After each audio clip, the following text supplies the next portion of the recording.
You're listening to international investment advisor Doug Goldstein on the Goldstein on Gelt show, the financial show where we'll talk about how you can make the most of your money.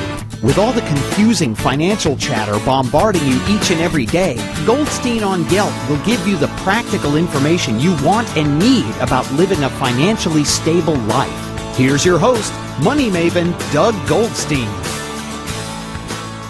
Okay, we are back. I'm very happy to have on the Goldstein on Gelt show Dr. Christopher Sims, who's a professor of economics at Princeton University. He's also a member of the U.S. National Academy of Sciences and is the co-winner with Thomas Sargent of the 2011 Nobel Prize in Economics. Dr. Sims, it's a pleasure to have you. Pleasure to be here. Over the years, you've published papers and researched a great deal in what's referred to as econometrics and macroeconomic theory. Before we go into your theories, could you just describe, maybe in layman's terms, what's this all about? Well, macroeconomics studies economy-wide variables like GDP, total employment, interest rates, inflation, and econometrics is the use of the bringing to bear economics on interpretation of data. So much of my work has been on trying to understand the messages that economic data at the national level are telling us. Okay, and some of the work that you've done has been written up. It's in fact, I think what your Nobel Prize was focusing to some extent was how you helped to use statistics so that people could distinguish between different major schools of thought in the economy, described, I guess, generally as the monetarists and the Keynesians. How did you help with that? Well, my work went through some stages. The first thing I did that got a lot of attention was checking the assertion of the monetarists that trying to explain inflation by looking at the recent past history of money growth was a legitimate causal exercise. In other words, when you looked at statistical correlations of money growth with future inflation, could you interpret that as showing that money growth was causing inflation? Mm-hmm. And that's a difficult question because money growth tends to increase when inflation increases anyway. But they're not necessarily correlated? They're correlated, but that's not necessarily causal. And I pointed it out, an insight that some people had already seen in other areas, that it is possible to test one of the implications of that relationship being causal. And so this paper tested that and showed that it passed the test, which the monetarists were very happy with. But then over the next few years, I and some students noticed that when you began to look at interest rate data as well as money supply data, similar tests started giving a different answer. And so that led me to start working with multiple variables at a time instead of just two, particularly interest rates, inflation, and output growth. And when I started working in systems like that, I found that it was possible to separate out deliberate policy changes and their effects on interest rates and money from the passive response of interest rates and money to the state of the economy. And there one found that it wasn't mainly monetary policy changes that were producing changes in inflation and output growth, though they did have an effect.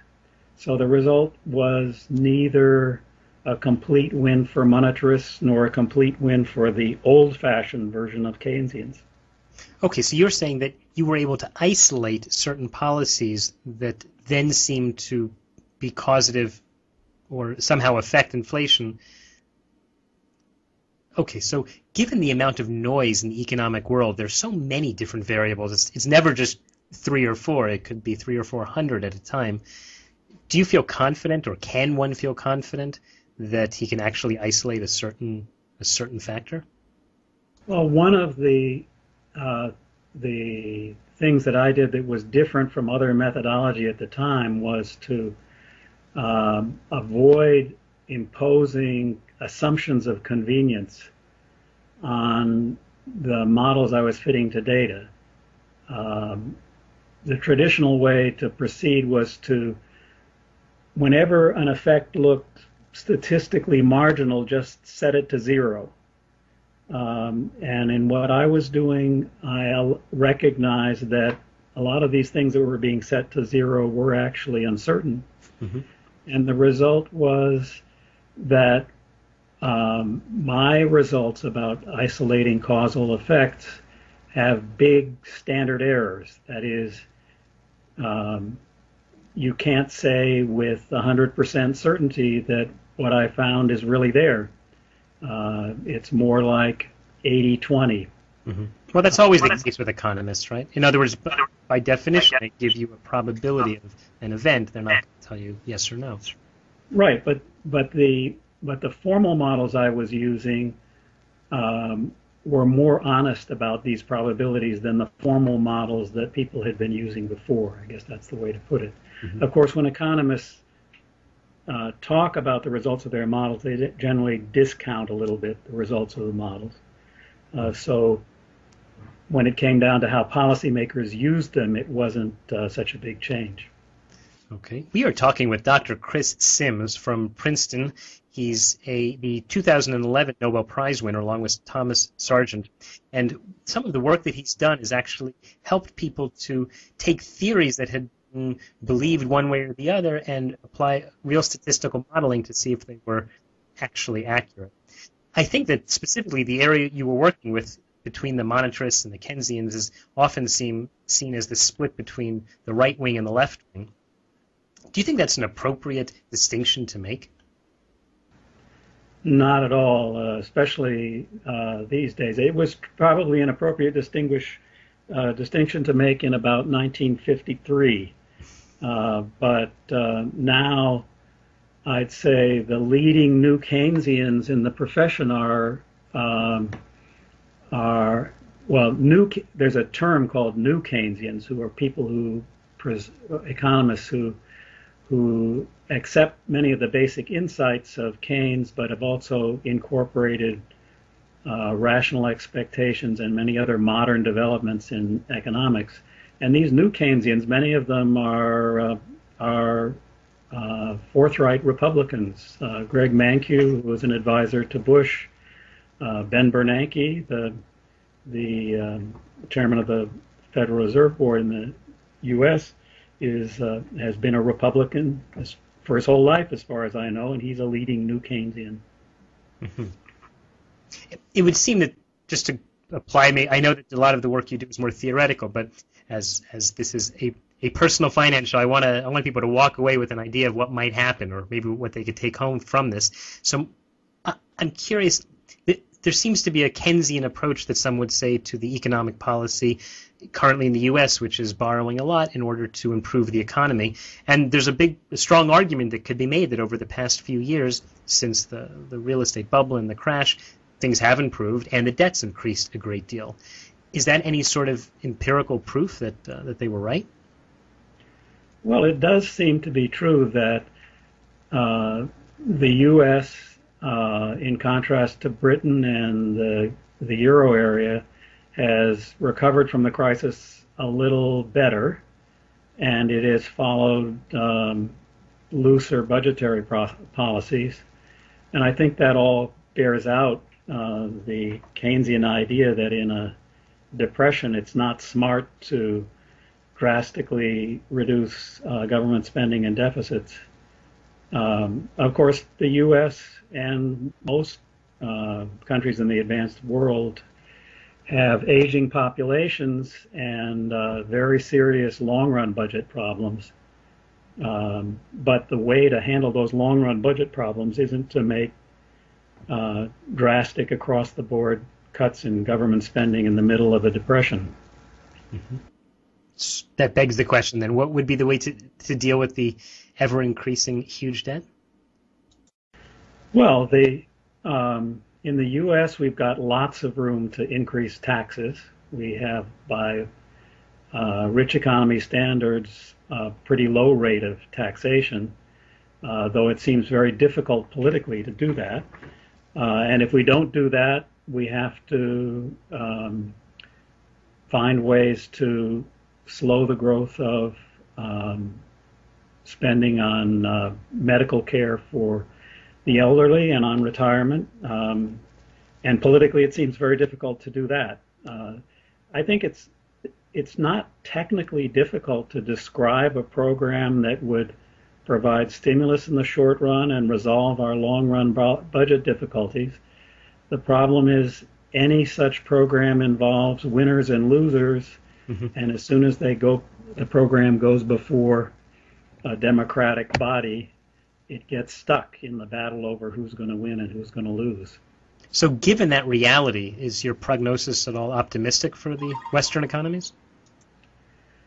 I think we will get over it. The U.S. in particular, I don't see how the stalemate in Congress can go on indefinitely. And it will, as some people, especially my co-winner Tom Sargent, likes to say, budget constraints are constraints. They get satisfied one way or another. So it will work out. I'm a little more concerned about Europe, where I think their institutional structure just has gaps that they are not recognizing and not filling, and they could end up giving themselves several decades of very slow growth if they don't change their approach.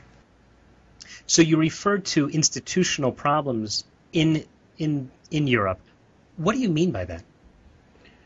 The Europeans set up a European-wide central bank without any corresponding European-wide fiscal institutions. And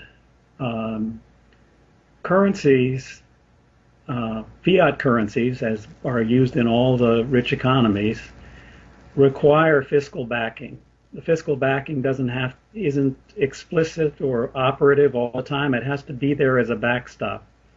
And you mean instead of just having Germany there to bail them out?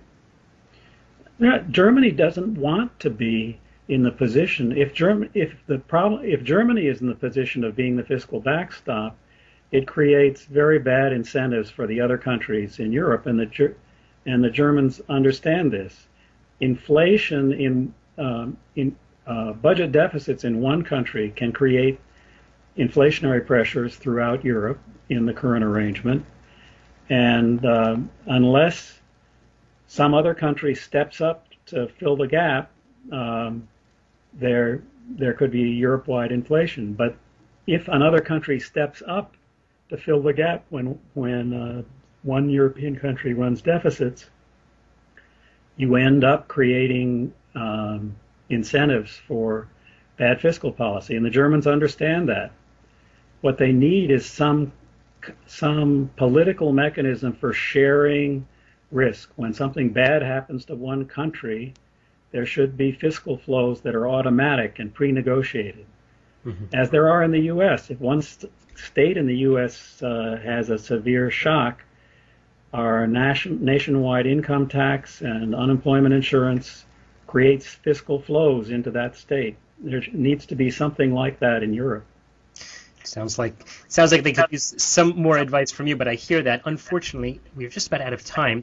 We've been talking to Dr. Chris Sims, who is a professor of economics at Princeton University, and he won the 2011 Nobel Prize in Economics. Dr. Sims, in the last few seconds, could you just tell people how can they follow your work? I have a web page at www.princeton.edu/Sims, S-I-M-S. And I post my working paper drafts on that. In fact, most of my publications are available through that web page. Okay. Dr. Sims, thanks so much for your time. Thank you. You've been listening to the Goldstein on Gelt Show with money maven Doug Goldstein. Doug's weekly radio show is heard around the world, but if you miss it, you can download the podcast at www.goldsteinongelt.com. The Goldstein on Gelt Show gives you up-to-date financial ideas so you can get on the path to financial freedom. If you'd like your questions answered on the air or off, send Doug an email to doug@profile-financial.com. It's your money for your future, so join Doug every week to build your wealth on the Goldstein on Gelt Show.